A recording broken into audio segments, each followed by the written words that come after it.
Okay, everyone, we have arrived. Hello, everyone. This is Alicia Houston, and we are all live and ready for tonight's chat. I am here with Lady Wolverton. I'm here with Shelley, and I'm here with the Lord of the Last Hearth. Would you all like to do your introductions? Guess go first, please. Oh, go ahead, Tony. Alright, Tony, aka Lord Last Hearth, glad to be here. Thanks for inviting me, Misha. It's about like maybe like the third, fourth time I've been with you ladies, and Yeah, I'm glad to be here. Thanks for having me. it's no problem. I'm happy to have you back and doing so well in your life. What about you, Shelley? Go ahead. Yeah, so I'm the crazy one. I'm Shelley. Um, I should be plugging, I guess, my website. I don't know, stupidstoner.co. Um, I found my books, so I finally read the chapter tonight. And yeah, let's have a good stream, y'all. Okay, what about you, Jennifer? Awesome. Yeah, hey y'all, it's Jen here, Lady Wolverton. It's just good to be here. Thank you so much for having me, and thank you for putting everything together, Misha. I really appreciate it. It's no problem, no problem at all. If I could have gotten just one of you up here, I still would have went live. So this is how it is. This is how we roll here on our late night live streams. And So that's what, and like my husband would say, I hate when you say it is what it is, but it is what it is. yeah, and we've had Basically. we've had a few successful weeks. A few weeks ago, we couldn't even get this many people, and a few weeks ago, we had a whole lot of troubles with the live streams. But now, apparently, everything is going well. And we are up here and we are live, and I am so happy for that. Tonight's chapter we're going to be discussing is Arya 1, A Game of Thrones. And before I get started on that and go into my overview, I want to give a shout out to Practical Folks and to Alt Shift X because they are also doing live streams of the book club. I love Alt So, Shift X. oh yes. So, people in the chat, go right ahead and check out their streams as well. They do a wonderful, wonderful job, and I hope that we can live up to their standards. Uh, Probably not. Probably. We're gonna do our best here. We're gonna do our Yeah, best. but we're gonna do it. Some people like friends in low places. No, I'm just kidding.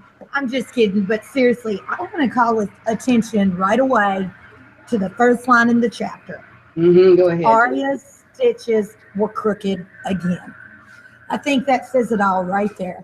That Arya Stark is not going to go a straight and narrow life. She's not going to be normal. Her life is not going to be what you think it's going to be. And I think it's all right there in the very first sentence. Yes, her path is very crooked. I have to get you all right about that. She's gonna have a very crooked path throughout the book series, and this is just her first chapter.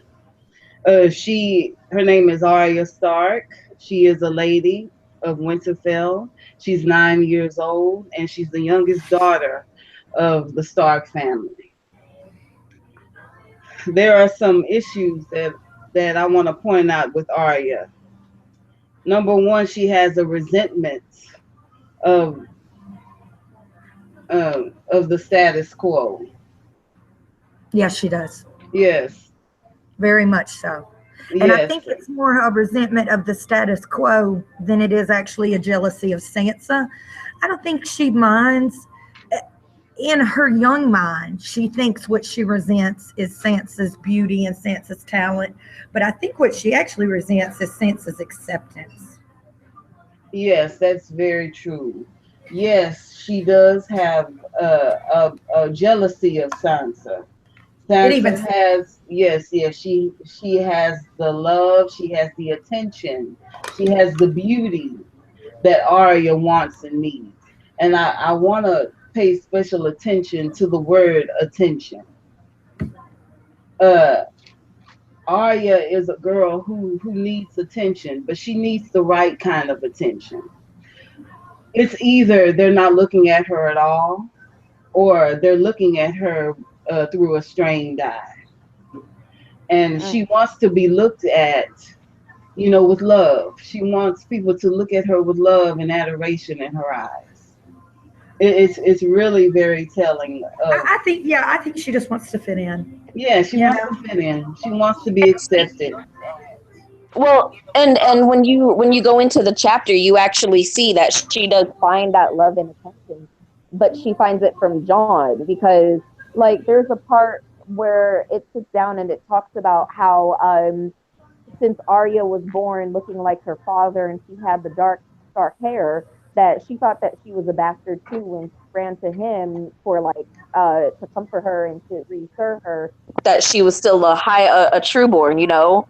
So it kind of shows that in that chapter just a little bit about how on one hand she's pretty much like just looked down upon or frowned upon, but then there is someone in her family, her half brother, who values her more than anything, you know, and she values him because she can confide in him, you know. And Mm. that's a good point because wait, I mean we know it's Arya's chapter and it's her first chapter, but like it has, like she said about John, it tells a lot about not just John but Sansa too. Like Sansa's Hmm. whole attitude and her attitude towards John. Like there's one part in it where Arya, they were talking about Joffrey, and Arya says how John said he looks like a girl, and Sansa's like, oh, he's just jealous because he's a bastard. Poor John. Like she says, oh, poor John. He's jealous because he's a bastard. And it's like her whole attitude towards him. Like even though he is a bastard, he is still, from what they know, their half brother. And even just to have that kind of attitude towards him is it's sad for John. But I think that's what gives Arya and John that close bond because Arya, even though being she is a full Stark member, she still feels like a bastard because she's different from the ordinary the lordly girls that like Sansa, like she isn't into the dresses and all that. She'd rather be out in sword play. I think she wants to do that, but she also resents not being the pretty girl like Sansa. Oh yes, yes. She's very resentful of the status quo. She says the women are important too to John. She wants women to be more important and to be more vital and to be more valued.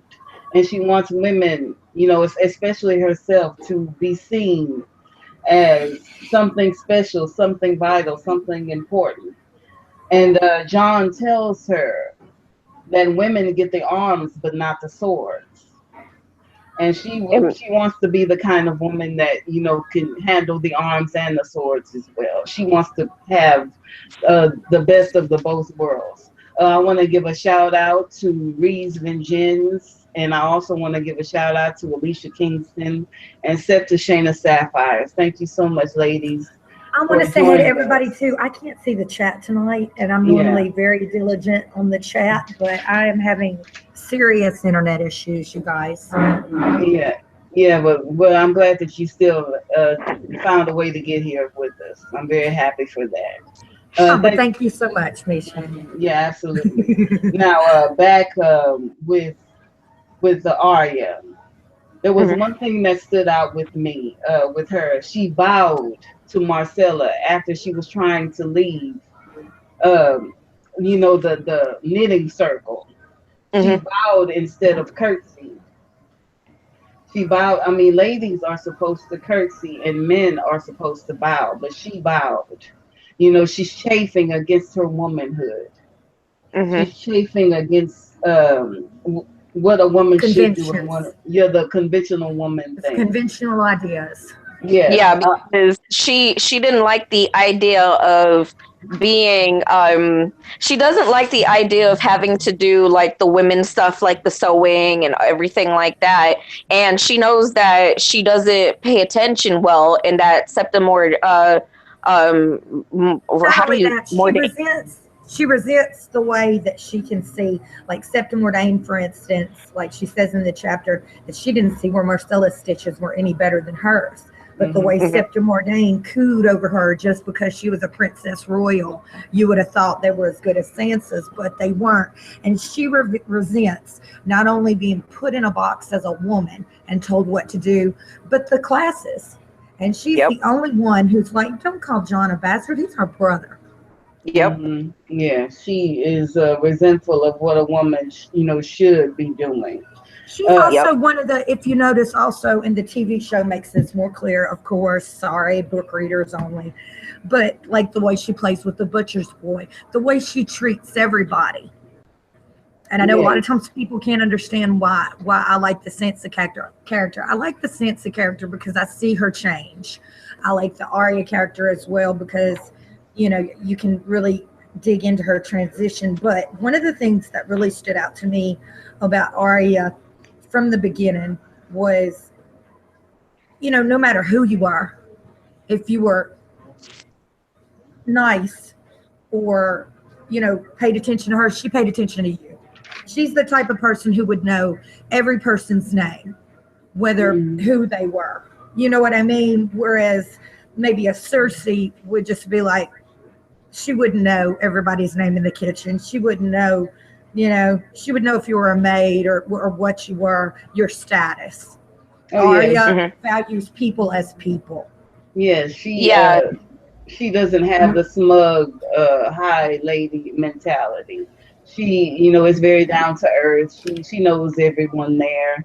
She wants to. I love the fact that she wants to, embrace the world. She does not look down on a person just because they were born lower than her. She is very much, for the people. She's And very that's much a something they say Democrat. that great rulers were like.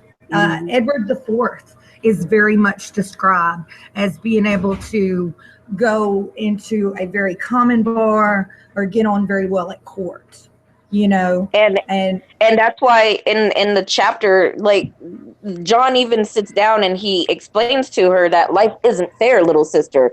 The women can have the arms, but they can't bear the swords, but the bastards can bear the swords, but they can't bear the arms.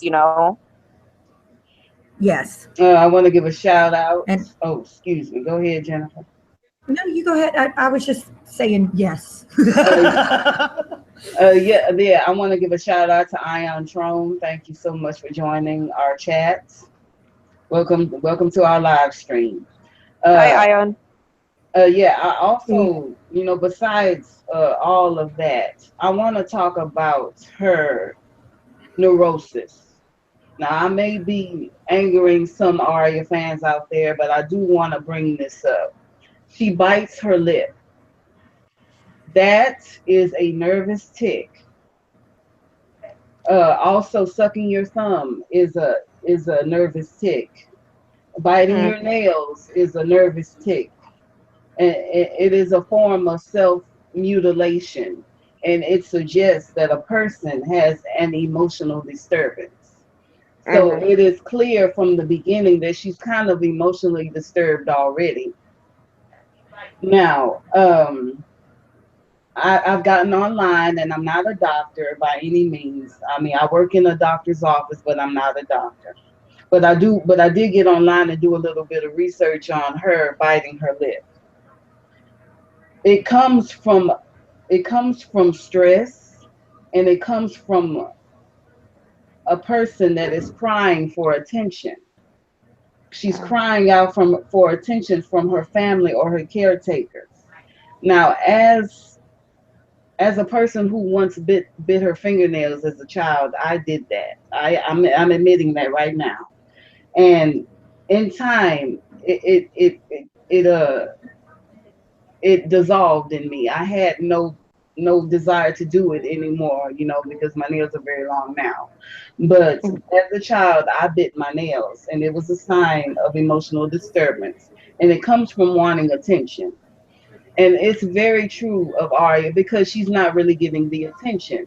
Biting your lip, and it all comes from stress. And it could dissolve over time. But if you're in some sort of a stressful situation, it can become a fixed neurosis. And that is what is happening to Arya. throughout the books, she's put in constant state of a PTSD, some kind of stress disorder, the horror that befell her family and so on. And it has her throughout all of the books and all of the chapters that she's been in. She's constantly biting her lip. Mhm. She has true problems. She's sick in the head, and she gets sicker over time. And I'm not trying to insult her by any means, but it is in the book, and she does have some sort of neurosis in her mind. She's not all there. You saying she's thrown off? Yeah, she's off. I mean, I love her. Don't get me wrong, I love Arya, but she is really, really sick. And the fact that she's biting her nails in the very first chapter kind of suggests that she's got problems. I used to She's bite got my problems. nails. So did I. I And did Yeah, I it's too. true. outgrew it. Yeah, people who suck their thumbs, as a child, that's a sign of it. And Yeah, I'm in the social work field, and I deal with it all the time. There's people that are 22 years old that still suck their thumb, and like you said, biting nails and cutting themselves. I mean, like deep cutting themselves. And that's what a hmm lot of it is. A lot of it is no, to a person like that, no, there's no such thing as bad attention. You know what yeah, I mean? they need attention. She needs attention, and she's not getting it from anyone. And the attention that she does get, they look It's at her with a negative. scorn. It's It's a negative negative. attention. Yeah, You it's a know what? negative And I want attention. to bring up this. What's the king? What Edward VIII abdicated in favor of his younger brother, the one that used to stutter. The whole king's speech is about it, and he claims, and I believe him. I believe the man. I don't think there's any reason he'd lie about it. It was because the governesses always favored the heir and used to pinch him and constantly berate him, and so did his parents, and therefore he developed a stutter. He was insecure and he didn't get enough attention. Yes, yes. I mean, you'd be surprised. I mean, where some of these neuroses come from, and it all comes from lack of love. And she certainly feels unloved. She even says it. She says the wolf pups loved her, even if no one else did. She truly believes that no one loves her. And yeah, Reeves Vengeance says that it's paranoia too, and that it is true. It is very true. She's got a lot of mental issues and a lot of emotional issues going on with herself, and she needs help, and she's not getting the attention, and she's not getting what she needs. And it's like that from the very beginning. From the beginning, she was on edge, just like Alicia Kingston just said, and it's just only going to get worse for her in time. But let me see what's next. Nymeria, Nymeria is her dire wolf. Her dire wolf has yellow eyes with gray fur, and they look like two gold coins. She named her dire wolf after Nymeria, the warrior queen that led her people across the narrow sea to Dorne. And I'm glad that they put Dorne in there, because in Dorne, women are treated as equally as men are. Exactly. So she would want. I mean, I think it's wonderful that she named her direwolf after a Warren's queen, I think because she'd actually do quite well in Dorne, yeah, she would be great Arya. at Dorne. She would have the attention that she wanted. She would have, everything that she wanted. The way women are She treated. would be admired in She would Dorne. be, yeah, she would be appreciated in Dawn, absolutely. But she also named her direwolf after a queen because it caused some sort of a scandal, and that's another cry for attention. You know what I always thought that was funny though, like with her not being fully accepted in her realm of the North, being the girl she is. But then when they talk about John's mom, Liana, like it seemed that she was a little more accepted for who she was, because she was pretty much like an Arya, like real wild, wanted to ride horses and mess with the boys. And you don't hear so much. I mean, we don't have a lot of backstory on her, But whenever they talk about Liana, and they always make similarities to Arya and Liana, and it's never like when Liana's mentioned, it's never like, oh, she was a tomboy and she Right, it's never never, negative. yeah, it's never put in a light to where, oh, she couldn't, be like regular girls from a lordly house. It's like it's put out there that she's strong for that. But with Arya, it's always like put in the negative. But a lot of it is her putting it in the negative too. I think a lot of it has to do with Caitlin as well, being from the South, and then Arya doesn't look at all Tully, and that's even mentioned in the chapter. And Liana, on the other hand, had a northern mother, and even when the Tullys are talking, and he's very much so on Sam's sister. Was it Talia? Whatever. He's like, no, you don't need to know how to hunt. You don't need to know how to do anything. It wasn't uncommon, is what I'm saying, for some northern women to, ride a little bit better probably than you would expect a southern girl, I think, or to be able to perhaps catch rabbits. I'm bringing some TV show up. I believe what Gilly was doing in the TV show was breeding rabbits when Ghost cornered her and she had the rabbits in a rabbit hutch. I believe that's what she was doing. I believe she was hunting them. And I just think up north, I think that was all Caitlin, and she put kind of an emphasis on Sansa instead of Arya. I think, I think it's funny too with the Tullys, like they're for where they're in the Riverlands, and like it's funny because they're really not that far south from where like the Neck and the North is, but how different they are when it comes to how they look at their laces. Even Arya's not the only one. Like if you look at like later on in later books, like Alice Karstark. Like she carries a sword. Like she's got a lot of. It seems like it's more like accepting in the north. And like you said, I blame a lot of that on Catelyn. Like she's gonna be the one that gets the septas to have her doing needlework and all that stuff. If she really wanted her to let her be what she wanted, like even I think Ned even was more accepting than Arya was. He put it out there that you'll be, a lady one day and you'll marry a lord, and she's like, no, that's not me. He doesn't be like, well, that's what you got to do. He don't take it the Randall Tarley way of that. Exactly, Tony. Good point. He doesn't argue with her. He lets her be her. He does let her be her. The thing that had gotten me when it came to the chapter, and then the way that that Catelyn is that it really does seem like Catelyn has more like not authority, but she's really pushing for Arya to end up being like she was. And when she grew up over there in the Vale, they were just like the same as over in King's Landing. So the women are supposed to be of nobility, and you're supposed to only do womanly things.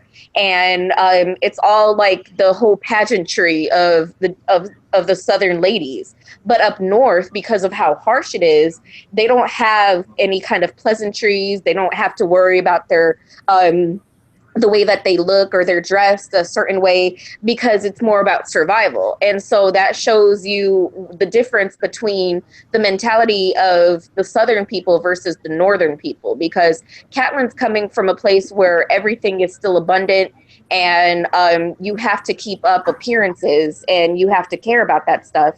But when it comes to the North, they could care less about any of that.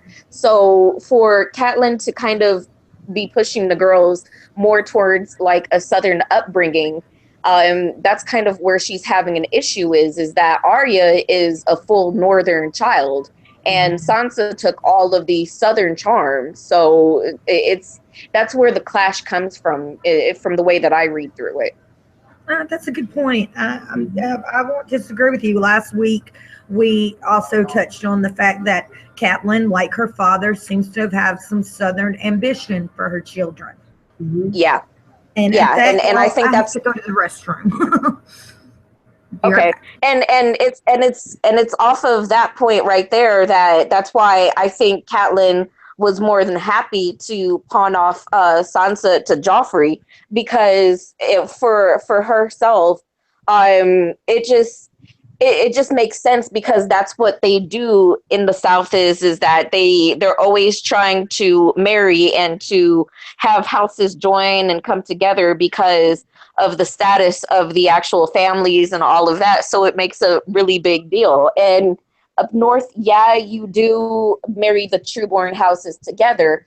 But then again, that's not the only thing that they're worried about up north, because a lot of it is that they're more worried about what's going on and survival and the winter. That's why their house saying is winter is coming, because they're always ready for the worst case scenarios, or at least they're trying to be ready for it, you know.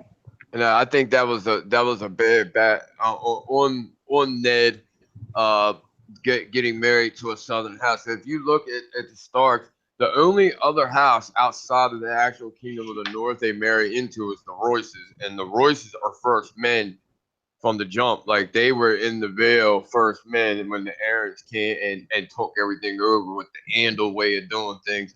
So like if you look, like I think that was a big mistake on them. Like Alicia says, that there's a lot of it's a big theory like that, the where they think, you know what I mean, Hoster pretty much much I guess would the word be bullied, or for a lack of a better word, into this marriage because with Hoster and I forget his dad, Ned's dad's name.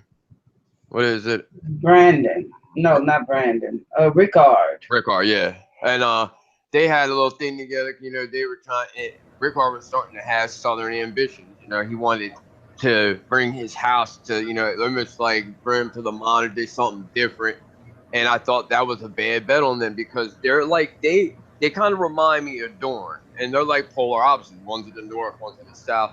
The North is totally different from every other kingdom in Westeros, as Dorne is different from every other kingdom, and they're on the different ends of the spectrum. Like how with the North, they're rugged.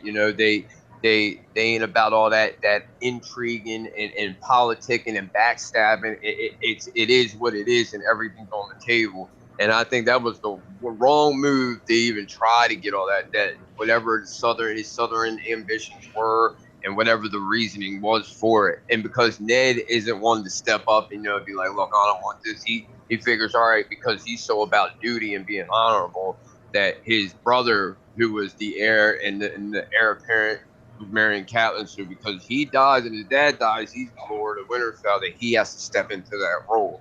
And I think things would have been a lot different if they hadn't married into the Tullys. Because look at all the mistakes that Catelyn does out of her thinking her sister is still Liza from when they were living together in Riverrun. Like Liza was touched then, and then you're thinking she hasn't talked to her in 5 years, and she's been corrupted by Littlefinger for years between them talking the last time they did. So, and she right off the bat gets the letter from Liza about the Lannisters doing all this stuff because Littlefinger made it, and she didn't even question it. Yeah, she took it as gospel. Oh, yeah. She's like, oh, that's my sister. My sister wouldn't do that. And even with Littlefinger, she was like, oh, you can trust Littlefinger. Man, you're the only one I've ever heard say you can trust Littlefinger. Yeah,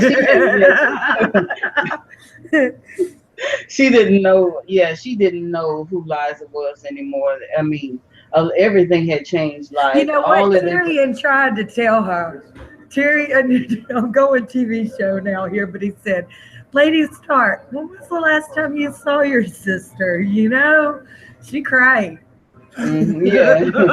I mean, and it is a parallel between Sansa and Arya and Catelyn and Liza. It's very much a parallel between those those four characters, because that there is Catelyn, the more beautiful, the more cultured sister, and then there is the older sister. Yeah, the older sister, more attractive, and so on and so forth. And then there's Liza, who is completely off of her nut. She's crazy, she's jealous, she's resentful, just like Arya is towards Sansa. I mean, it's like history repeating itself. Yeah, I think there's a big reason too why when the Blackfish was trying to talk her into getting the Veiled troops to help out Robb.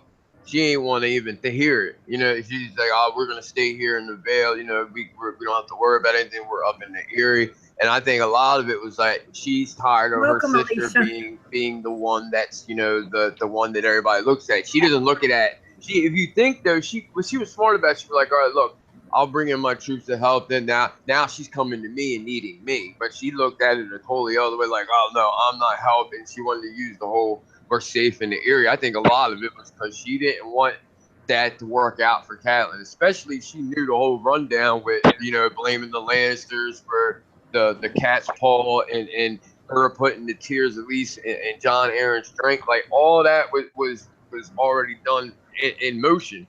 So by the time she came there needing help, that was one of the reasons why the Blackfish left the Night of the Gate and then go help Rob, because she didn't want to help her sister and Rob out. Oh yeah, there were so many things planned in motion, Mm-hmm. and that is why you can't really blame it all on one person. There were No. so many other factors going on, and so many moving parts, and it just went crazy from there. I want to welcome Alicia to our chats. Welcome, Alicia. Yo, what's going on, people? Thank y'all for inviting me. I appreciate it. I'm glad my schedule cleared up early. I could be here. I was in the chat for a little bit, and y'all know, Arya. When it comes to House Stark, Arya is my girl. And yeah, absolutely. I'm a realist though. Granted, she is a little bit off the deep end on the show right now. I'm not arguing that fact. She totally is. However, her heart is still true. She is still very much a lady of the North. And I can completely understand how she is right now at such a young age with all of the trauma that she has seeped in. And if y'all have watched like the Mad Queens and before that the Not So Silent Sisters, y'all know I do not fuck with them Tullys like that. Seriously, hashtag I can't, hashtag fuck them Tullys, except Blackfish, because Blackfish is cool. Right. And a lot of people, they always try to tell me, if Sansa's a Tully, then Arya is a Tully. No. If you look at those girls' personality, I will give you that I do think they are two sides of the same coin. However, those two sides, one is Tully and one is Stark. Sansa is very, very much a Tully because she took after her mother with everything in her looks and how she treated John, how she looked at the world. She was very much a Southern lady, quote unquote, trapped in the North, just like her mother felt she was. Arya is a true lady of the North. And like I was saying in the chat, I write fan fiction and I'm a very avid reader of fan fiction. And a couple months ago, I came across a really good story where when the rebellion broke out, Rhaegar won, but he did not punish the North as harshly as he did everyone else. And Arya ended up being fostered between Dorne and King's Landing. And under Dorne, with Rhaegar, not Rhaegar, but Oberyn, he was actually married. Yeah, Oberyn Martell. He was actually married to Liana Stark in that story. So they sent Arya there specifically because Liana saw herself in Arya. She knew she needed to get her out the North, and so she could see some shit where women really can rule and be in power and get that empowerment about them to, not be the submissive ladies of the South that everyone else is. I always thought that was funny too, with what you were saying, how they, they all have that Tully look when it comes to like the North and the Starks. Yes, really, they had the dark, brooding, sullen looks, and almost every one of them, but Arya, have that auburn hair. They got the Tully look, like you said, and like Bran's a little mixture. You know what I mean? But like all the rest of them, like except for Arya, and that's why like they always had that comparison with her and John, because they both got that Northern Stark look to them. And it's funny, you would think that would be the more dominant, kind of like the Baratheon. Exactly. I mean, so much so to where in the book Sansa talks about how she thought Arya was a bastard. because she looked so much like a Stark and not a Tully like her and the rest of her siblings. She looked exactly like Jon, and that's I think stemmed a lot from Catelyn in how Sansa responded to Jon and Arya throughout this whole story. But that's just my way of thinking. I could be wrong on interpreting how George R. R. Martin writes these characters, but I feel like those two girls definitely are two sides of the same coin, and we saw a lot of that in the season finale, and I thought that was very phenomenal for how their dynamic is. And Sansa said it. You're still weird, and you creep me out a little bit, but you're my sister. She finally got to that point to where no, you're my blood. You are my sister. Okay, and that's how I was raised as for a well. while, but yeah, That's how I was raised as well, though. Like my brother, if when I was very young, if I spoke bad on my brother or whatever, he spoke bad on me. My dad whooped us. I mean, you had better damn well take up for your brother or whatever. And I tell you, it did work. Because I mean, me and my brother are polar opposites as far as looks and the way we think. But if you say something about me in front of my brother will tell you if you talk another bad word about his sister, he'll put a bullet in your head. They're right. So, I mean, I get it. And that's what I think the Tully father, Hoster, was trying to instill in his children. And, you can't help it if one of your kids ends up thrown off. There's nothing you can't do about that. That you made a good point, though, Alicia, with the two sides of the same coin, because if you look, like a lot of people would try to disagree because of how Sansa. I just think because of Sansa's age being a little older than Arya, she's had more years of being naive for it taking time for that to break through and really see the world for what it is. Arya went and seen her dad killed. Like she had to live on her own from being a little kid. So she, came to grips with life right away. She didn't have this outlook of every guy's this knightly, chivalrous, lordly man that's gonna, sweep you off your feet. Sansa needed a little more chiseling away for her to realize, look, life ain't what you always thought it was gonna be. And now you need to really face up to that. And it shows, like you said, like I don't like to compare the book and the show, but the show showed that, and now it's taken a long time. We've all cussed at the screen talking about Sansa. When you going to smarten up? Exactly. And it was proven in the book from the very beginning. We saw like when Ned was going through and running shit in Winterfell. When we got to Arya's chapter, we learned that she, even though that's why they call her Arya Underfoot, because she's always underfoot. She's always in the shadows, watching and learning. She knew exactly what to do to run a castle and how to, I guess maybe micromanage might be the point, to delegate responsibilities to each person, to cater to their strengths, to know what they needed to do to successfully run that castle. Yeah, she's much more at the beginning. Yeah, she was like 8 or 9 and she already knew how to do that. She wasn't specifically trained for it, but she paid enough attention to know how to do it. It took Sansa how long to get to that role? Criticizes Sansa's arithmetic. She said, Joffrey better have a good steward because Sansa don't have a head for numbers. Like Sansa knew how to be a good Southern lady because that's what Catelyn wanted her to be. Arya was not about the fuck shit.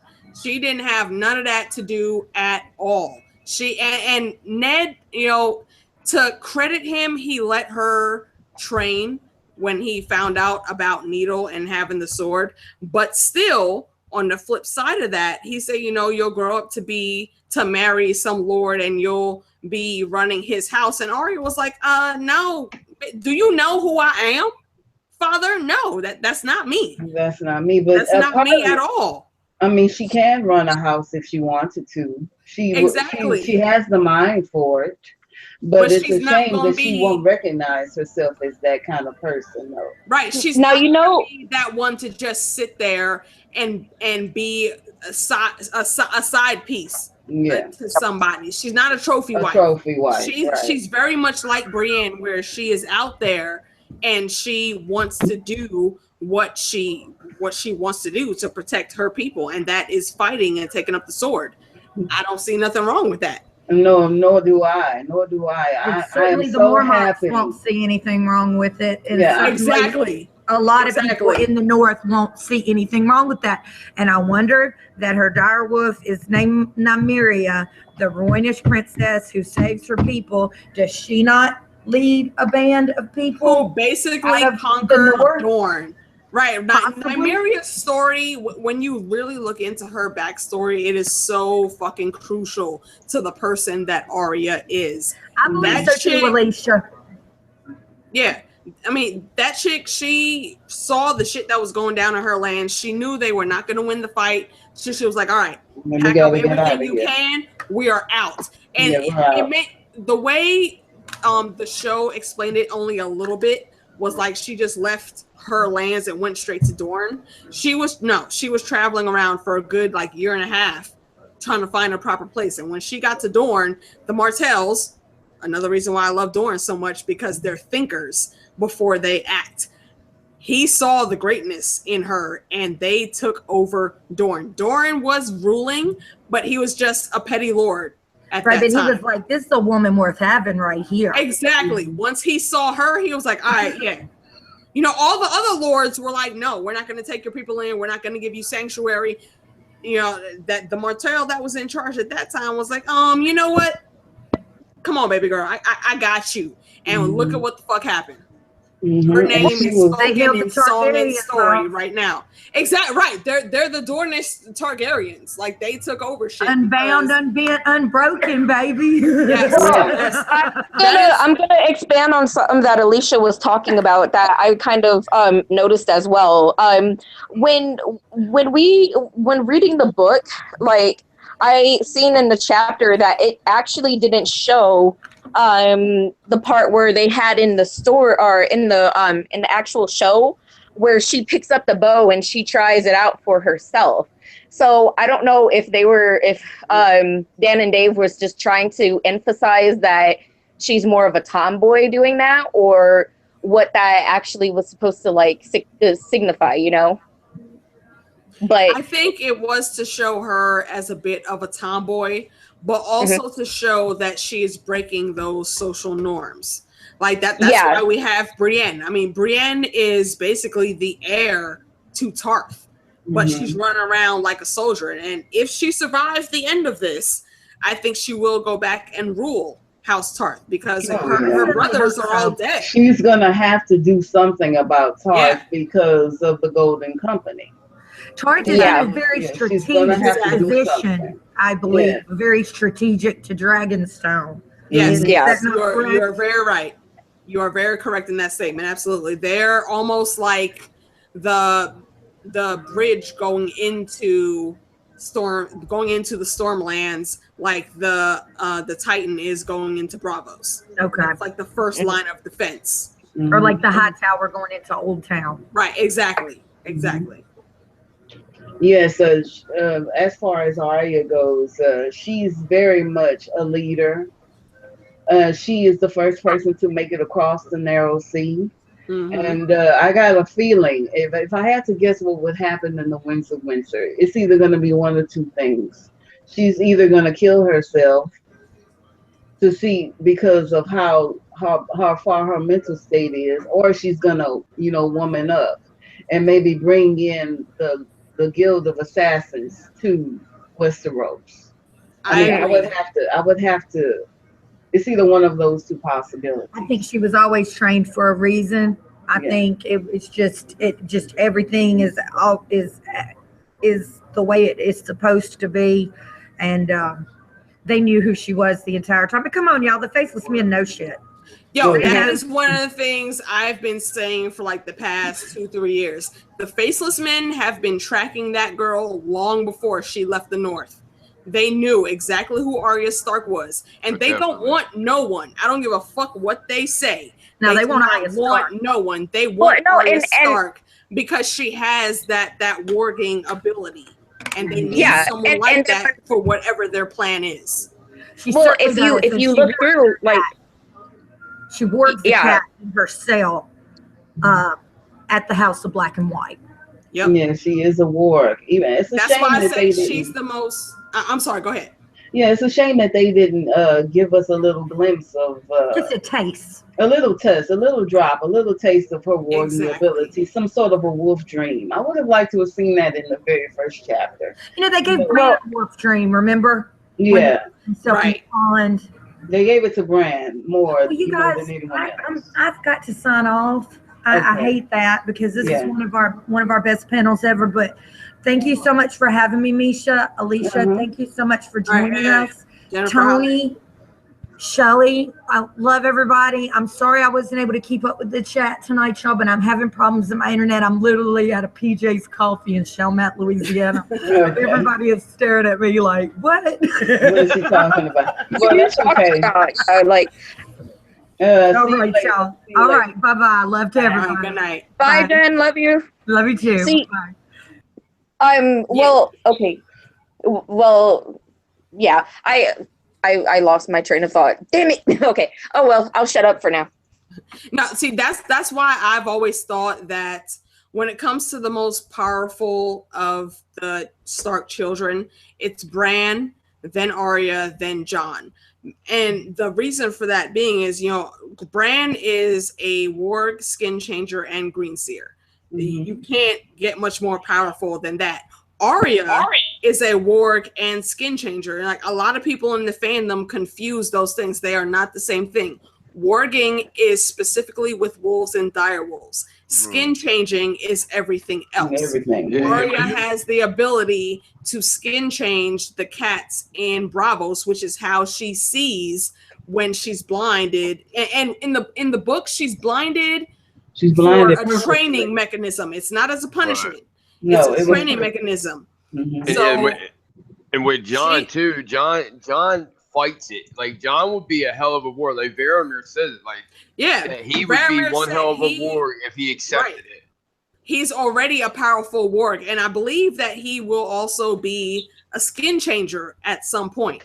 But with Arya, I give her more credit than Jon because Arya is in Bravos. Nymeria is in the Riverlands. If you look at the map, that is damn near a whole continent and an ocean, a saltwater ocean, mind you. Yeah, because And we know Bravos is saltwater literally is- straight across from King's Landing. Mhm. Right. And we know that saltwater is a deterrent It's a to deterrent. psychic activity, but that Mhm. does not stop Arya from connecting with Nymeria when she's dreaming.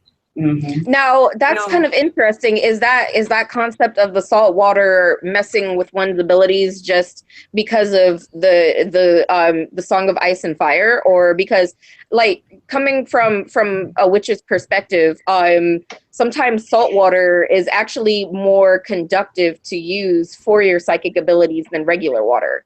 Very Hashtag true. Stranger Things. Right? Yeah, you know, Very you know. true. Very true, Exactly. but So that's why it has to be something that George R.R. Martin set up as far as for his world is concerned. If there's like something like that, then I guess he made it as like a weakness. But as far as for actual like psychic abilities and being able to tap into them, like the best thing to do is to use like salt water or something that's closest to seawater, because it helps to conduct it better, you know. Right, So, and that goes back to what Tony just said, you know, hashtag Stranger Things, because Yep. if you look back at season 1 in Stranger Things, when they made that, you know, that jerry-rigged deprivation chamber, they had to have a lot of salt in that water for Eleven to be able to do what she needs to do. And when it comes to like structures like the wall, there are spells woven into that ice, but I think that the base stones that they built were also made of salt water, because while that does help you, if you know how to do it, it does help you tap into a higher level of psychic ability. Salt also blocks psychic ability. And that's in like our real world stuff. If you look into practices like voodoo and other, you know, outrageous religions like that, they will tell you, like, if you put like salt, a line of salt in front of your door, that'll keep bad things out.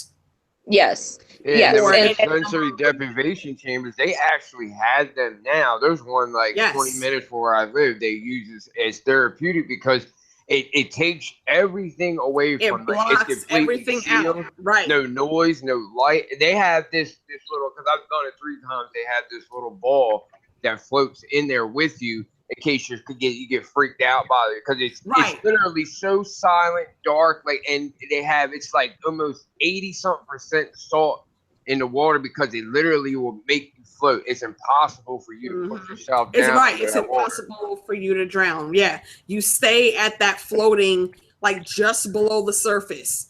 And I think that's one of the things that helps amplify how Nymeria and Arya are still able to communicate. Arya doesn't know that's what she's doing yet, but I think she will find out, because, like I said, I've been saying for a while now that the Faceless Men knew exactly who that girl was before she left the North, and they've been tracking her. That is why Jaqen was in the black cells, because he knew what was about to go down. And if you know anything about the Faceless Men history, you know that they are so skilled that they will not be caught in anything that they are doing unless they want to be. They want to be caught. Well, Jaqen you know, was and in the black that cells also, because he wanted to be. He knew that he would have to be in that position to catch Arya at that point in time.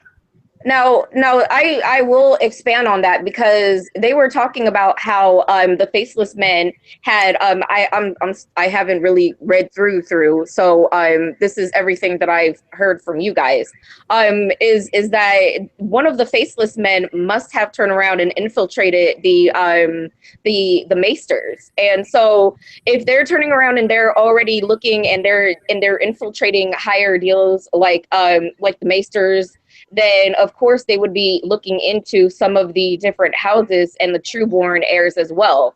That, and then also people were saying that Serial Pharrell was a Faceless Man too. So there's a lot of different stipulation or speculations when it comes to the Faceless Men, but that does bring up an argument that the Faceless Men are getting into pretty much the higher aspects when it comes to Westeros, and which is a little bit, I don't know, it's kind of interesting, since they're from they're not even from Westeros, but they're trying to play the game and to kind of put their hand into different things. So I wouldn't put it past them that they were looking over Arya and they seen an opportunity there, and they kind of just set it up that way in order to have her in their fold. But then again, it makes you wonder, like, why is it that they want to be in the higher rankings when it comes to the Westeros and the Game of Thrones, you know? Excuse me. I agree with that. Excuse me, Go ahead, Alicia.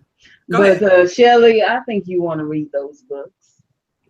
I know. Oh, Shelley, you ain't in the books yet? No, I just read the first. I just read Arya Wednesday, so that's why. Okay. Yeah. So that's and that's why I'm sitting down and I'm kind of questioning that, because I understand that. So I guess there's a bit of something going on. I've heard talk about how I think the Faceless Men are looking for dragon information, or how to kill dragons or something.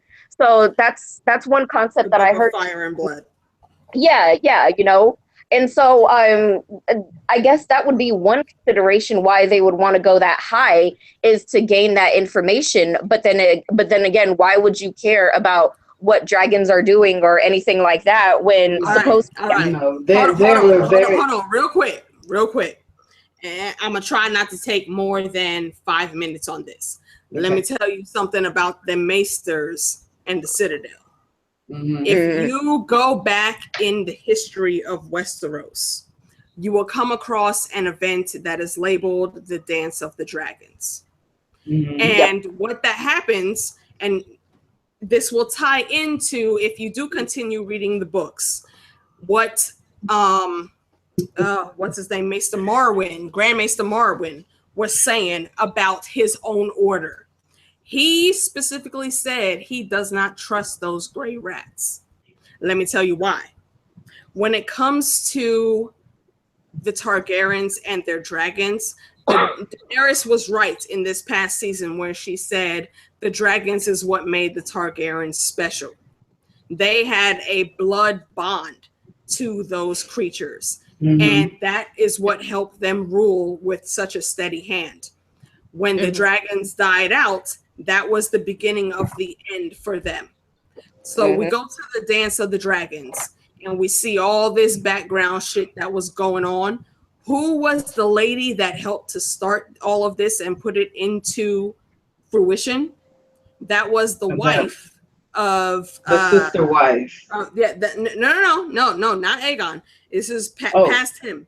Oh, this beyond was, yeah. This was, I believe it was Viserys the first or second, I think, but it was Rhaenyra's father. He wanted Rhaenyra to rule, and because at that point in time they wanted just the males to be in succession, that made a conflict when he died. Now the maesters come in with that because they were the head maester at King's Landing at that time was a high tower. And the high towers are stationed in Old Town. That's their home base. What else do we know is in Old Town? The Citadel, where all of the maesters are trained. So they, I think, could track how dragons were born, because before it didn't have to do anything with a magic ritual like how Dany hatched her dragons.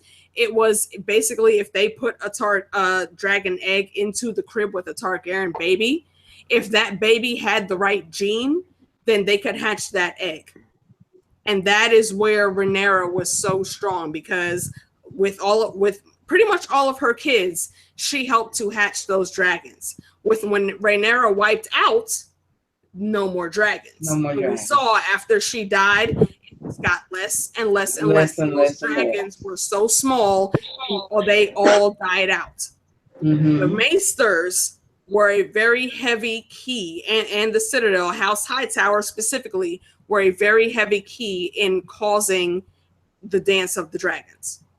So I do not trust the maesters. I do not trust House Hightower. Right now, currently in the books, they said like the Lord of House Hightower has been sitting in his own private solar, reading old scrolls and stuff about magic and sorcery and all that nonsense. And I think it's because he knows Dany has those specific genes that can bring back the might of House Targaryen as it was. And there was a prophecy a while ago where House Hightower, and this is why Old Town bowed to Aegon, House Hightower was given a prophecy saying that, if you go against the dragon, then you will be wiped out completely. You can't fight them. And that, I think, is the reason why they bent the knee and they accepted Aegon as their king. And if you look at everything after that, Aegon came in with his sister wives, and he didn't give a fuck. You were not going to tell that man that he only had to have one wife and that he couldn't marry any of his sisters. Mm-hmm.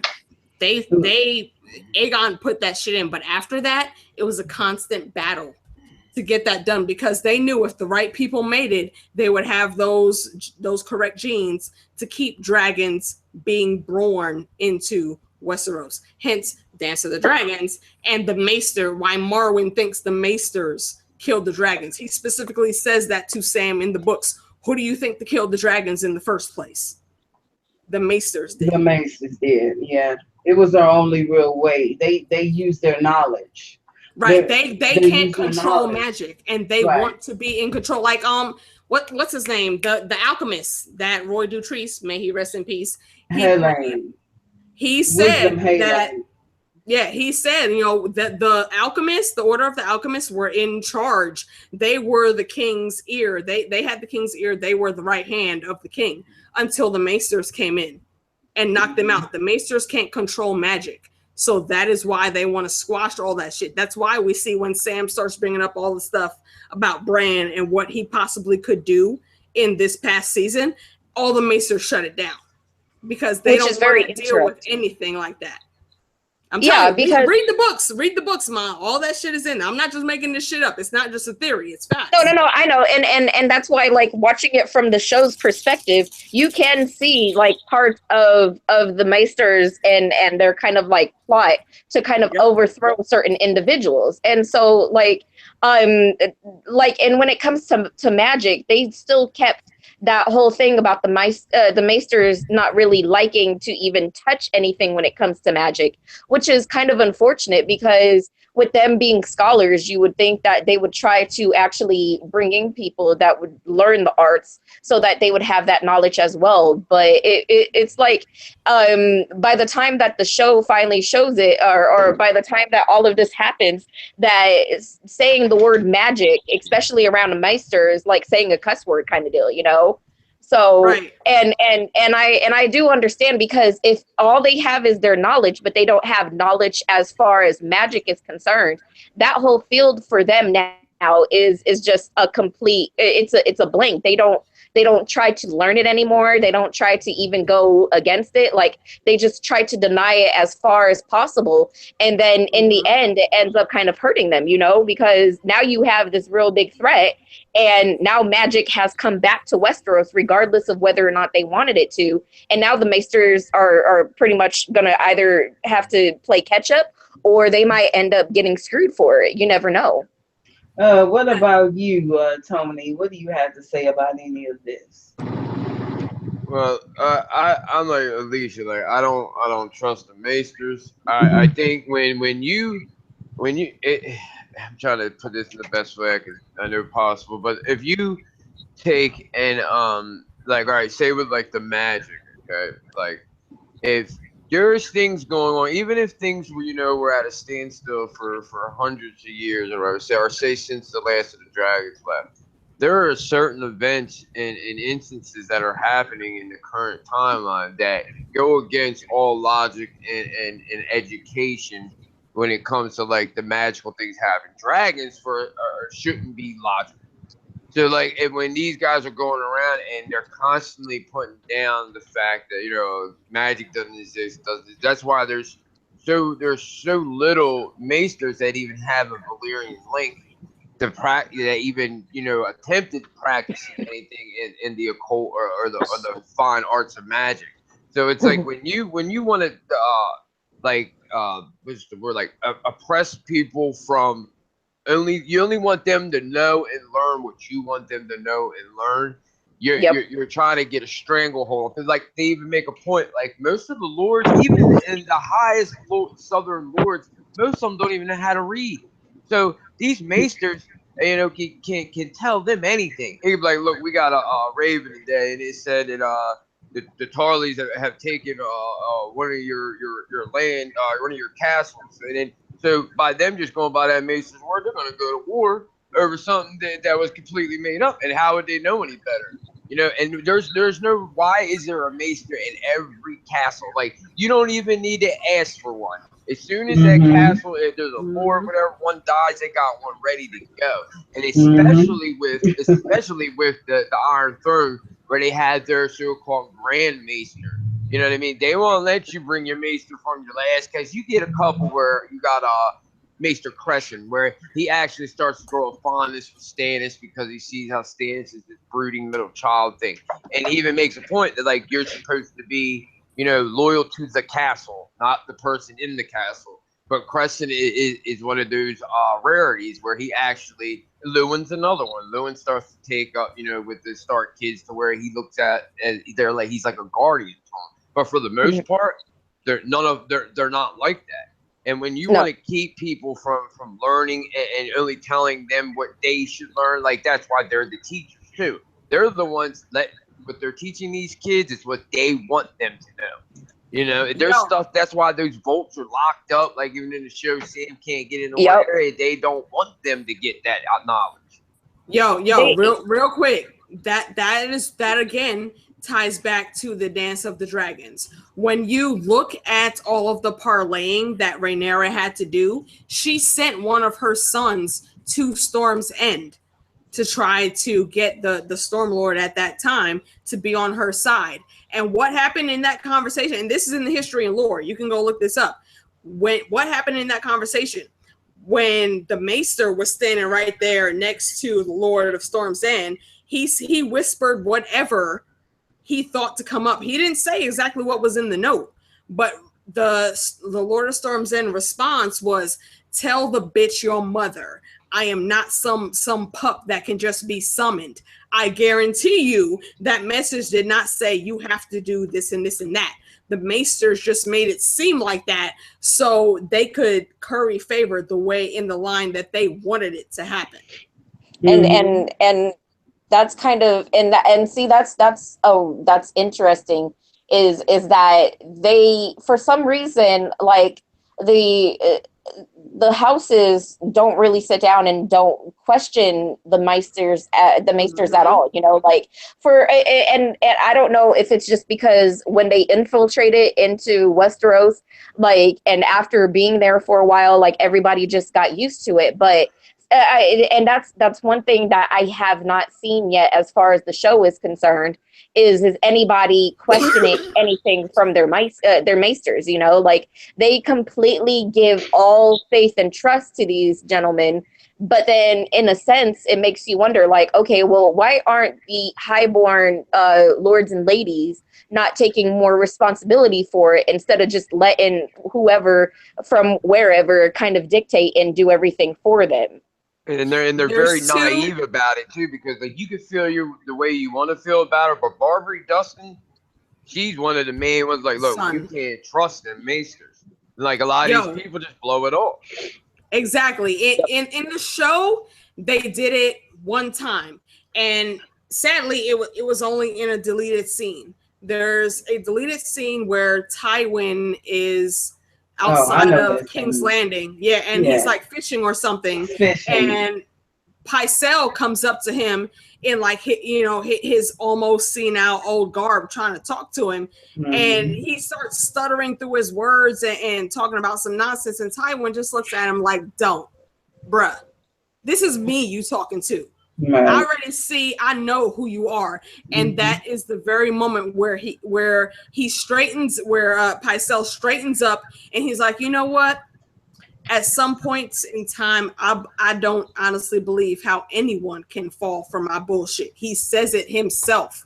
In the book, there is only one person that I've seen that acknowledges how faulty the maesters are, and that is what's his name? Manderley, Lord Manderley. Okay. When he's going through the North Remember speech and he's talking to Davos, he says, if Stannis wonders why my messages are so short, it's because I don't trust my maester. Right. I've seen this maester do A, B, and C, and I don't trust that he's actually loyal to me. He's still loyal to the house he was born into, even though maesters are supposed to forget about their past and just be in the order. Yeah, see, now that I call BS because get bullied into it too, because like they're not men warriors. Look at in the book, the unreleased chapter with Stannis. Like that, the Dreadfort Maester, like they got him completely whipped. Like he was pissing himself, having to tell Stannis, you know, he was the whole reason he was there with the Karstark, because he was sitting there loyal to Bolton when they are supposed to be loyal to the castle. Exactly. Like the Maesters, they are in charge of the Ravens. So that means all of the messages that come in and out of the Highborn castles, they control. They are in charge of training all of the Highborn children. So anything that they want those kids to believe, they can rightfully teach, and their parents will not have any qualms or questions about it. That is a very fucking disturbing order. And I'm surprised that nobody's actually turned around and had their maesters killed yet. It's starting to get there, though. I think it's starting to get there. Oh yeah. Yeah, because I mean, especially if I would turn around.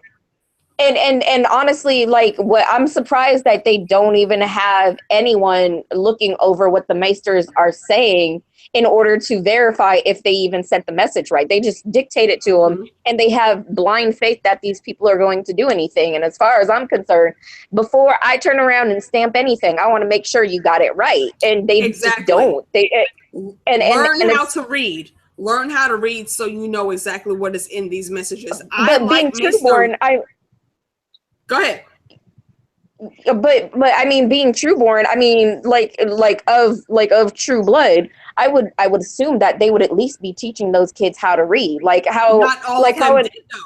Not all of them did. Look at the Lord from the Dance of Dragons. Like I just said, the Lord of Storms End at that point in time, I don't think he really knew how to read. That's why he just took what his maester was whispering in his ear at face value as Rhaenys being disrespectful to him.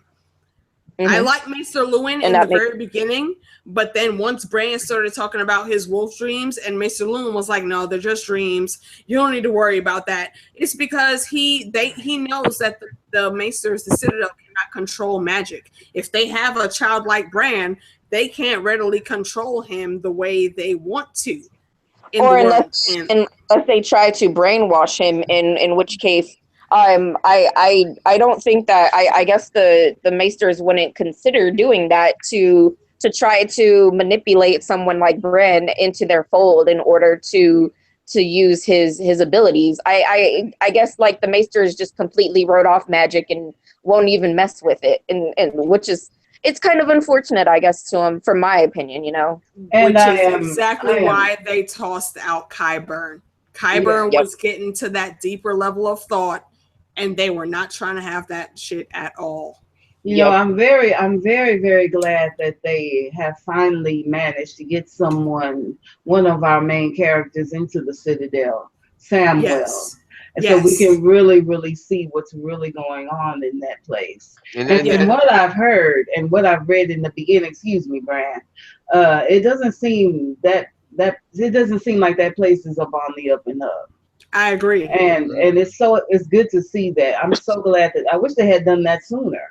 Yeah, you're not the only one that thinks that. You're not the only one that thinks that. And that's why I like too with the book, because the show, a lot of people that have only watched the show don't know, like one of Oberyn's sand snakes is Bastard Daughters is in the Citadel. Alaris the Sphinx, yes. Yeah, and it'd be great if even through maybe another person's POV, because you're seeing a little bit at the last book how through Sam he's meeting all these people. Like there's a Tyrell there, but he don't give a shit about nothing. But like Alaris, she's in there for a reason. Like I don't go so in depth like Preston Jacobs with the Dornish master plan, but Doran Martell is all about the long game. He ain't gonna make no move without knowing what's going on.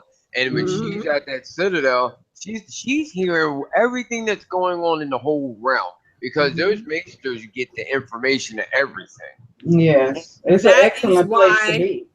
That is why I love the Dornish so much. And I know a lot of people complain about them in the show, and rightly so. The Sand Snakes are barely even a shadow of what they are in the show to what they are in the books. Oberyn was a smart motherfucker. Oberyn he studied at the Citadel. He forged like 6 or 7 links before he got bored and left. Oh, and all of his daughters have some aspect of him. All of them have that intelligence that him and Doran have. But then when it comes to fighting, they all have specific set skills that all stem from Oberyn and the way he trained them. So when right now, I believe Obara is on the council in King's Landing, or she's headed there. Nymeria, actually. Yes. Thank you, Nymeria. And excuse me, Alaris, the Sphinx, her name is really Sorella. She goes by Alaris, spelled backwards because she's perpetrating being a guy, because we know women and children allowed in the Citadel and all that bullshit. And that's another thing. She is in disguise, getting that knowledge that she knows her uncle needs to help them fight in the Great War and get where they need to be. I don't think Doran's plan is just about Doran. He knows what the fuck is up. Yeah, and that's another thing about the Citadel. Women and children aren't allowed to better themselves and study, to be a maester if they wanted to. That is a sign right there that this place is not up on the up and up. Because if it was, it would allow women into their organization and children. But they don't do that. All they do is allow men. You know what? That's a lightweight. That's a lightweight, maybe off-topic callback to me. I don't know if y'all know who Lucifer means Lightbringer is, but if you don't, search his channel on YouTube. Shout out. Definitely check out his theories. He was the first person to make me rethink the whole myth about Azor Ahai. You know, we hear he's supposed to be this good guy. He helped stop the first long night and all that, but his legend comes from Ashai. There is nothing good that we know about Ashai. So how do we know he really wasn't a bad guy in this whole thing? Well, And when I it comes, think, go ahead. yeah, when it comes to those old legends, we don't really know what's going on. Exactly. The only people who would know is the people of the Citadel, because they are the one that keep records of everything. Well, see, that's the thing. They didn't start keeping records until several thousand years after the first long night. The first men didn't keep those records. Yeah. So we only know the what they've Maesters been don't know told everything. in stories. So we don't know if the only everything they history have they is have, true. Yeah, the only history they have down is what they have on the runes and on the stones, like the Fist of the First Men. And they haven't truly interpreted those as 100% as they will. That's why the only person I look to when they're telling stories about the old days is Old Nan, because Old Nan is one of the few people that George R.R. Martin says is actually a reliable source of information. So fuck them maesters. I'm gonna go talk to Old Nan real quick and see what she talking about. Seeing as we've moved back north, let me hit one more point of the Arya chapter. Yes, let's go in. Sorry, I sidebar everybody with that. I apologize. No, that's what the discussion is for. It's what the discussion is for, to hit every topic. But there is one more section that I missed, and that is the altercation outside that Jon and Arya are watching. They're watching two confrontations, one with Bran versus Tommen, and then there's another confrontation, more serious, with Robb versus Joffrey. And you really get a clear picture into the royal family.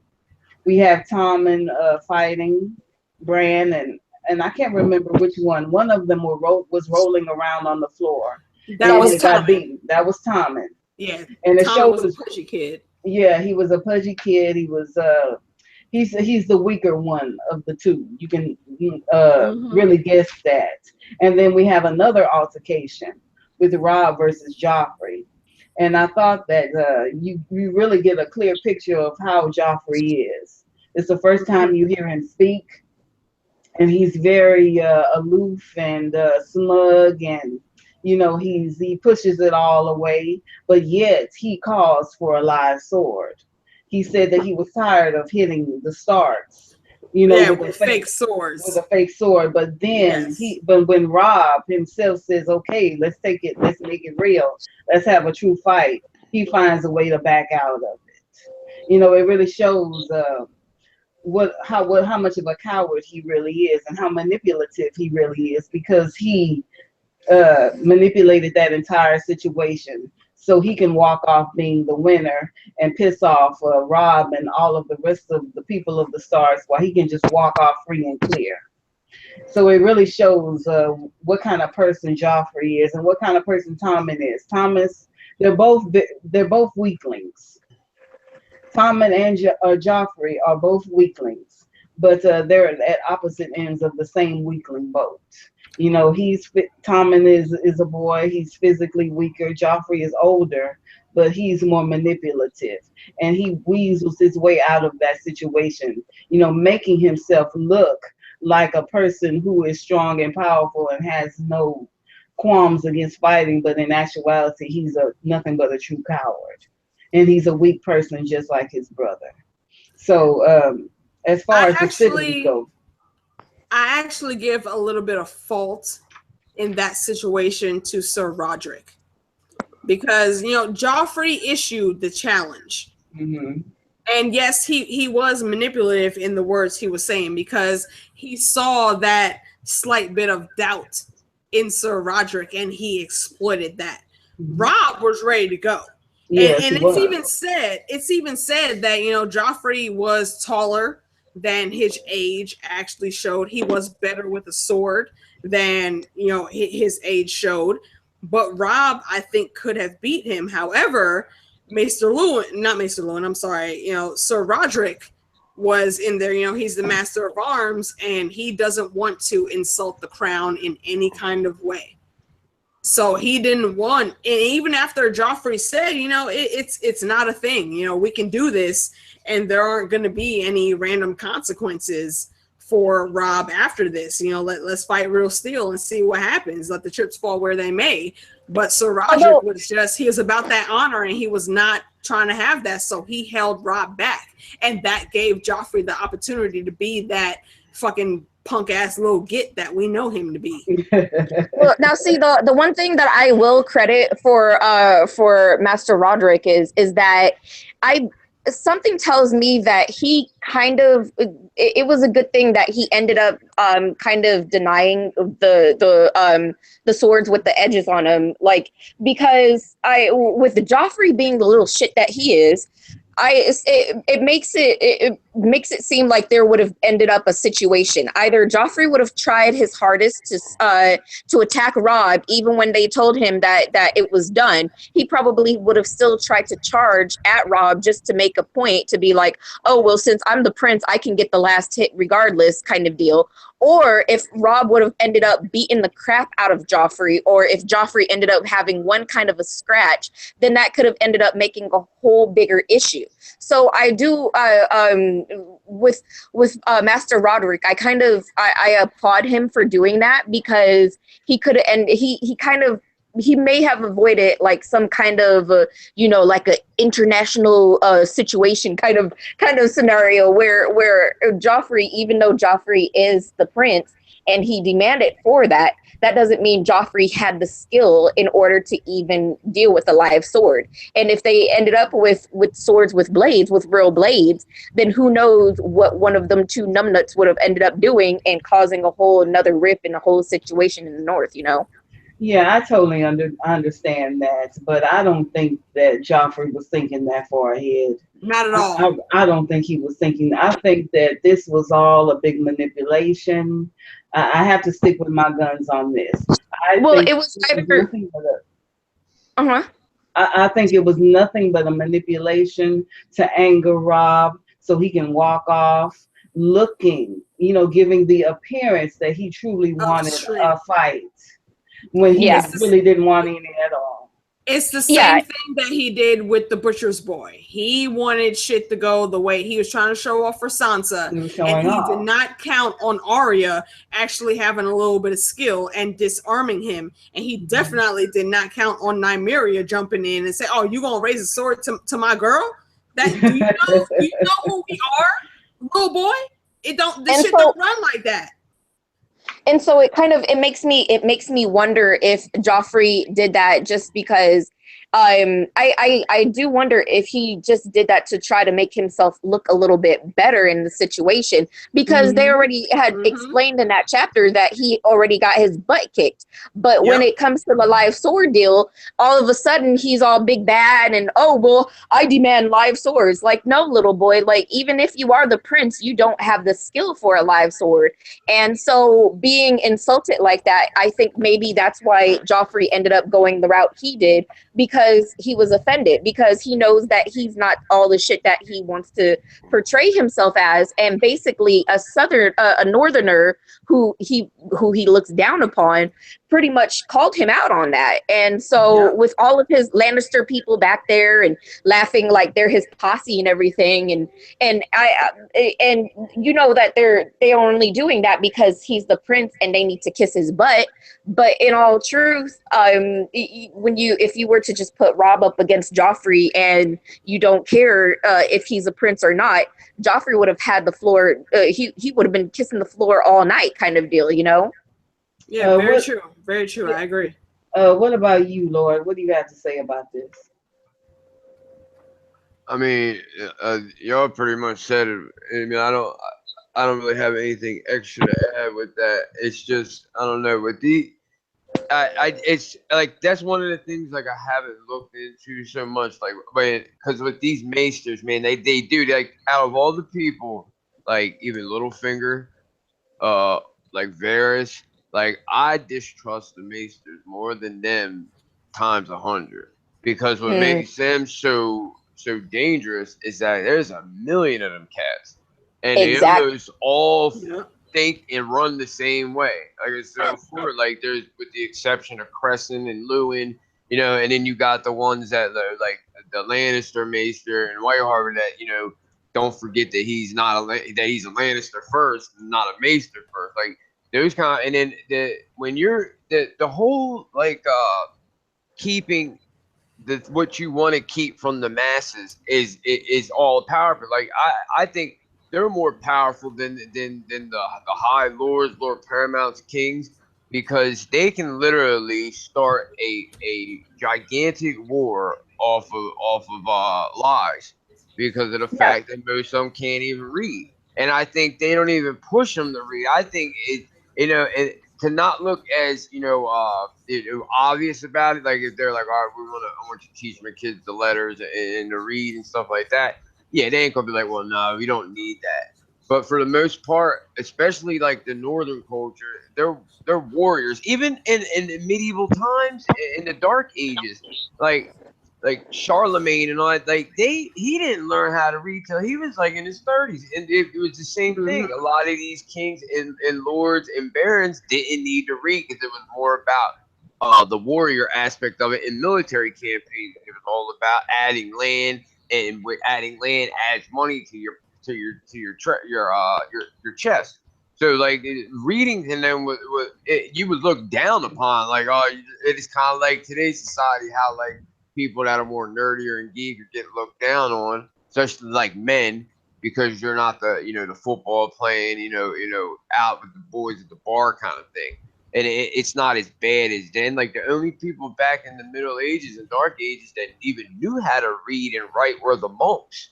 Like, and it's exactly what. Now, if I'm not mistaken, I think George Martin has taken a little from that when it comes to the maesters, because it's the same thing. Every castle had a monk, even though they were like Catholic in origin, because everybody was from Catholic back then in Europe. Those monks were the same thing. They read the letters, they sent the letters, and they could do the same exact thing as these maesters. Like I don't when they say knowledge is power, this is the exact example of that. Like your knowledge can get a lot more done in that world than brute strength. Well, and Agreed.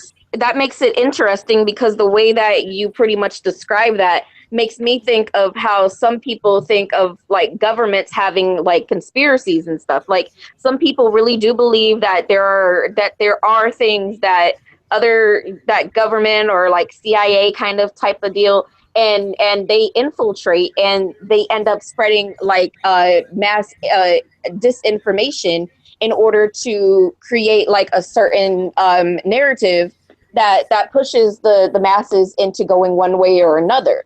And so if you were to look at it like that, and like from my way, like if you were to look at it like from government conspiracy, and then you kind of bring it towards like the Meisters conspiracy, it's kind of like the same thing. Like you have someone in power and they have more knowledge than the rest of the people, and they use that knowledge in order to push a certain agenda kind of deal, you know? Yo, it's exactly like I don't know if you guys have read or heard of the Dune series. It's exactly like what the Bene Gesserit were doing with the Fremen. They had an old prophecy that they had seeded long ago with the Fremen, and when it came time for that to come true, Paul Atreides and his mom utilized that to be able to survive the hardships that they were coming on. So yeah, I totally agree with you on that. Well, I mean, certainly I do agree that the Citadel is capable, but I don't want to, quite condemn them just yet. I want, It's like the White Walkers. yet. We need more information. Yeah, we I need more information. Absolutely. Yep. And I'm so looking forward to the Winds of Winter and the Dream of Spring because Absolutely. that's where we get to see Samwell. I think Samwell is going to be in the Winds of Winter, and I'm so looking forward to that, especially his time in the Citadel. I would have loved to have seen more in the show because that was the first time we get to see them, and all we see is Samwell, doing this menial work. And cleaning out chamber pots. Yeah, cleaning out chamber pots and serving food and blah blah blah. And I would have liked to have seen How What? awesome did you nerdgasm when you saw that library though? Oh yes, yes. Oh my it god. it was beautiful. It reminded me am it reminded me of when Harry Potter ended up and he was yeah. and he was in his version in their library. The only difference was that the books just weren't flying off the freaking shelves. Exactly. Yeah. Oh my god. When I saw that library, I had the exact same look on my face that Sam did. Like, oh my, I cannot wait to tear into that shit. And it was so Harry Potter because they even had a fucking restricted section that he wasn't supposed to go to. That's where all the good shit was. Yeah, I mean it's really amazing what George has done, taking, you know, from other literaries and other plays and other characters and human events, and I just think he's just brought it together so beautifully. And it's such a wonderful, wonderful book series, and every time I read it, I find out something new, and I cannot wait something for new that you missed. Yep. Yes. And I can't wait, you know, to get to Winds of Winter. I want to read those Samuel chapters because, I mean, this is the first time we really, really get a chance to see what's going on in the Citadel. I need more. I need more. I need more before I form my, you know, my big overall opinion of the Citadel, because I do believe that they do conduct good deeds. They help out the sick. They try to find cures. They send out ravens, sending messages. They chronologize the seasons. They do all these wonderful things, but I'm just looking for the underbelly of the Citadel. And apparently we're going to have to wait, you know, for the books to come out to really see that. And it's just a shame that they didn't do that for the show. And they had such a wonderful opportunity when they got there, and all we got was dirty chamber pots. Right. That shows you the actual Misha, actually, I gotta jump off right quick. I gotta go before I go to bed. Then I gotta attend to some stuff, so I gotta jump off. But thank you so much for having me on. Always good to hang with people and talk Game of Thrones. My brother, yo, Tony. Yep. You already know what it is. Shelley, it was good to meet you. I don't think I've ever seen you in any of the chats at all. And no, I've seen you around. I go by my Reiki, the cheaper Reiki, because I'm getting all right. I'm getting ready to start doing some videos for that, because next year is when I'm going to actually start teaching the Reiki. So awesome. That's why I at least have that channel, but I'll start doing some other channels too between now and the new year. So awesome. Yo, thank you for having me on, Misha. I appreciate it. I will definitely try to make sure my schedule's free so I can be here next week too. But yeah, hit me up because my memory goes. I have so many things going on sometimes. My memory is weird. So hit me up during the week. Absolutely. But yeah, thanks again for having me on. I got to dip out. Okay, later, sweetheart. All right, Alicia. And I love your hat too. I appreciate that for doing that hat is fly. Yeah, that hat is fly, baby. I'll let y'all. Are there any more topics you all want to talk about before we end it? No, nothing I can think of.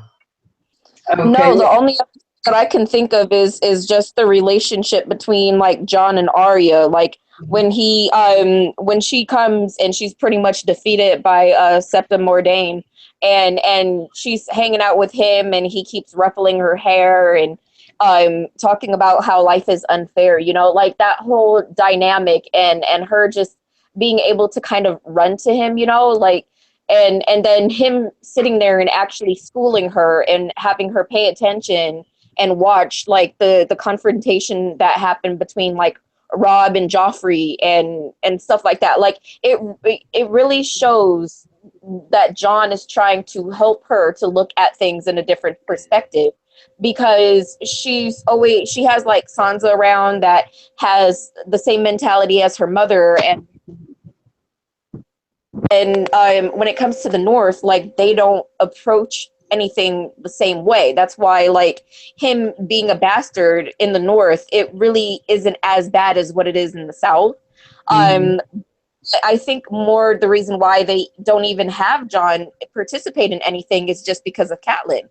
Like if Catelyn ended up like tomorrow, like just turning around and keeling over, and we were still in the north, then I think that John would end up having so many opportunities with her gone. But for some reason, like, they just appease Catelyn, and in the process, like, you end up having people like John and Arya, who are kind of just like innocent bystanders in the whole deal, you know? So, and that's why, like, I kind of liked how John is sitting there trying to school Arya and trying to teach her another way of thinking and another way of seeing the world, because she's rejecting what her mother wants to instill into her, and she needs like another outlet. And you don't really see her father coming around and teaching her and hanging around her too much in order to help her to be a true Southerner.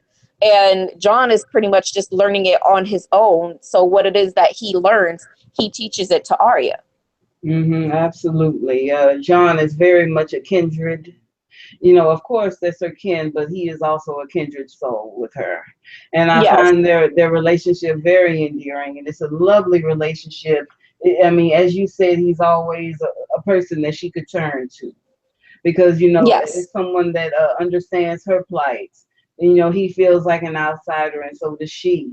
I mean, right Yep. there in that first scene with Sansa in the knitting circle, she's very much the outsider, and she's trying to get her way in. She's asking, what are you talking about? What is this all about? But apparently she can't get in. She's automatically rejected out of it. And it's just like John. He's trying to find his way in, but apparently he's given up. He just wants to go on to the wall. And she is still trying. She's still trying to be a part of it. She's still looking for love. She's still looking for attention. She's looking for acceptance. Yep. She But wants to make it her own way. What's interesting to me is how they show that Jane Poole was pretty much like making fun of her, and that Jane has done this like on other occasions, because Arya brought it up about being called horseface by her. I'm surprised that hasn't been an issue or addressed, because Jane Poole isn't one to be she's not one in a position, regardless of how she feels about Arya. She's pretty. I understand what you're saying. She's a lower born girl, and she's mocking a high born lady, and there has been no one to challenge her on that. And I think that she's getting away with that because she is the friend of Sansa Stark. She's an extension of Sansa Stark. So I think she's getting away with teasing Arya because of her proximity, to Sansa Stark. True. Is that what you were trying to say? Yeah, and that is trying to say is that is kind of interesting that one who is of a lower status is able to mock Arya and to put her in that kind of a feeling or position, and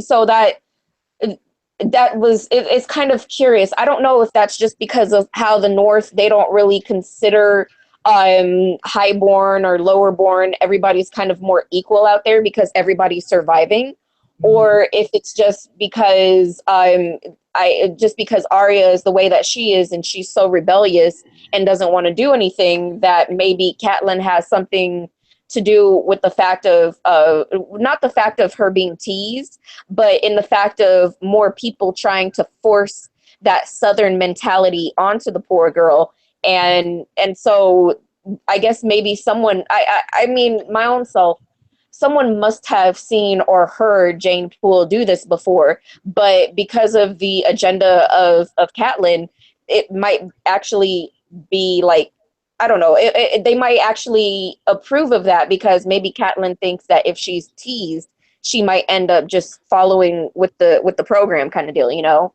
But I did consider that. Yeah, I mean, I just, I'm not quite sure. I think it's because they all know each other. But Yeah. I don't think it's as deep as what you were trying to say. But I think it was, just because they all knew each other. I mean, they probably saw her as another sister. I know Sansa sees her as a sister, the sister that she wished that she had.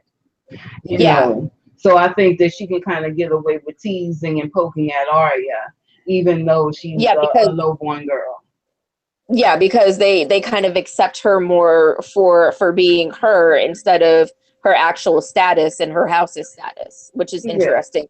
Which is another kind of like not indicator, but I guess it's just another example of how the North treats all of this politics compared to how the South treats the politics. You know, because if Jane Poole is allowed to even say anything like that of a higher born and to get away with it in the North, if she was down south, she would have ended up dead long time ago.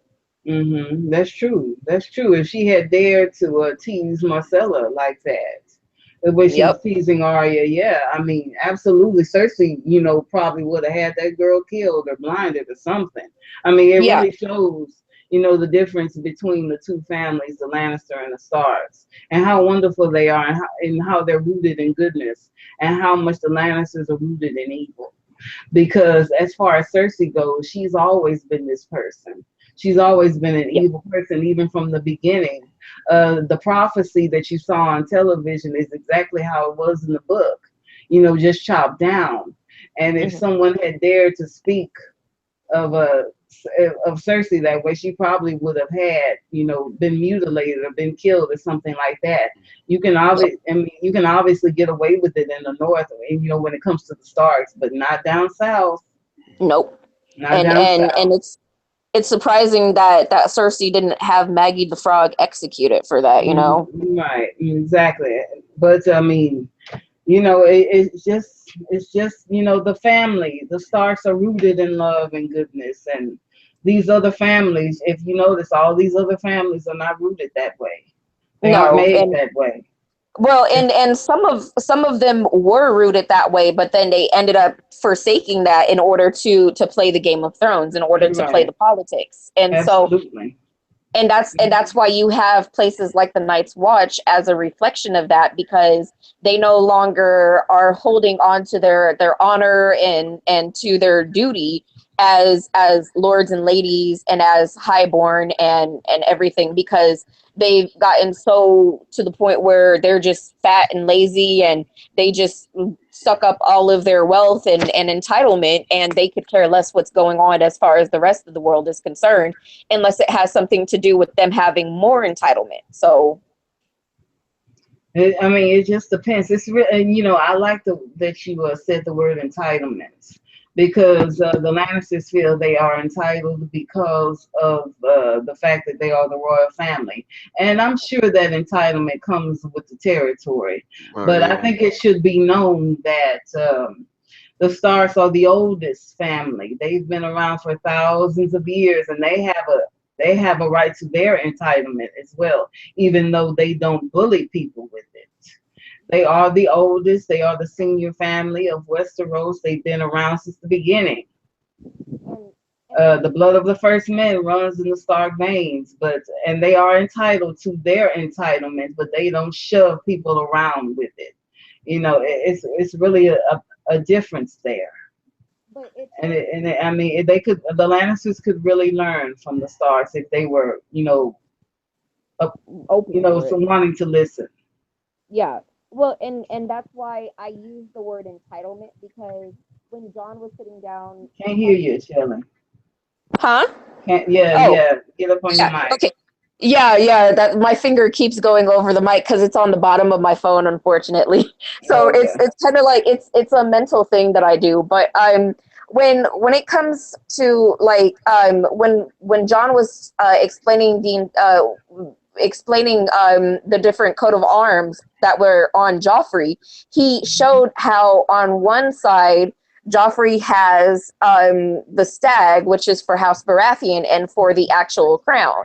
But then on the other side, he has House Lannister, and John points out that the Lannisters believe themselves to be so entitled and so high up there that their coat of arms should be placed right there next to the coat of arms for the actual kingdom itself. And Mm-hmm. and that's kind of where I got that word entitlement from, because you see that a lot, even as I watched like the show, is that the Lannisters always have it to where they are entitled. They are right there. They are in command of the seven kingdoms, and they believe that they have every right to be so because they're supposed to be the best house by their own definition. And so that's, yeah, and it just, that is a good indicator for me, just right there in the chapter itself, is how they ended up having both coat of arms on the same kind of ground and standing, instead of them just allowing for the actual crown to have its or its coat of arms and then just leaving it that way, you know. Oh no, the Lannisters will not be left out, no doubt about Nope. it. No. Maybe we can end it for now. Okay. Okay. I'm sorry, I just kind of went on a tangent real quick. No, it's fine, but it's getting late, and I don't want to keep it up here for too long. You know, Yeah. we hit the 2-hour mark, so let's go ahead and end it. You want to do your outros, guys? Yeah, you go first, Shelley. Oh, okay. I was gonna let guests go first, of course, but are you sure? Yeah, you're good. Go ahead. Okay. Well, I'm Shelley. Like I was explaining to Alicia, I have the channel for my Reiki that I have to start getting ready for the next year. And I'm still working on the t-shirt business with the Stupid Stoner and have a whole bunch of stuff to do with that. But yeah, I hang around the chats. I like to turn around and harass people all the time in the community. So you'll find out who I am one way or another. And if you don't like it, well, tough titty. All right. Yeah, I just want to thank you guys for having me. Misha, thanks for reaching out. If I'm available, I'm always down to chat about Song Ice and Fire, my favorite subject. And yeah, I wanted to, I think Friday, if everything works out, me, Alicia, BBM, and Lava are supposed to do a review on Stranger Things because the new season starts tomorrow. And oh yay! I'm gonna be all up on. I'm gonna get all up in there. Yeah, Sorry. no, can't wait for that. But yeah, you catch me at Lord Last Hearth, mainly doing video playthroughs. A lot of, if I'm on live streams, it's usually on somebody else's channel. So if you see me, I'll come and say hi, join the discussion. Thank you both so much for being here. My name is Misha Houston. Check me out on Facebook underneath the pseudonym Misha Houston. Check me out on Instagram under Misha_Houston, and check me out on YouTube under Misha Houston. I'm going to continue. Where is it? Yeah, I'm going to continue my Sansa and the Safety of Wind series. So check out my channel. And I'm gonna make a video for safety number 2. So check out, here it is right here, and check it out on my channel. And it will be up as soon as I'm able to upload it. I wanna thank Jennifer, and I wanna thank Alicia, and you, Shelley, and you, Tony. I wanna thank the people of our chat for joining us every week. We seem to be getting a few more people, and I'm happy for that. And come back next week. We're going to be doing brand number 2, the second chapter for brand. It's a very, very controversial chapter, and Brand is going to be doing the overview for his namesake. So everyone in the chat, everyone on the panel, thank you so much, and we are heading out. Bye. Thanks, everyone. Later. Mm-hmm.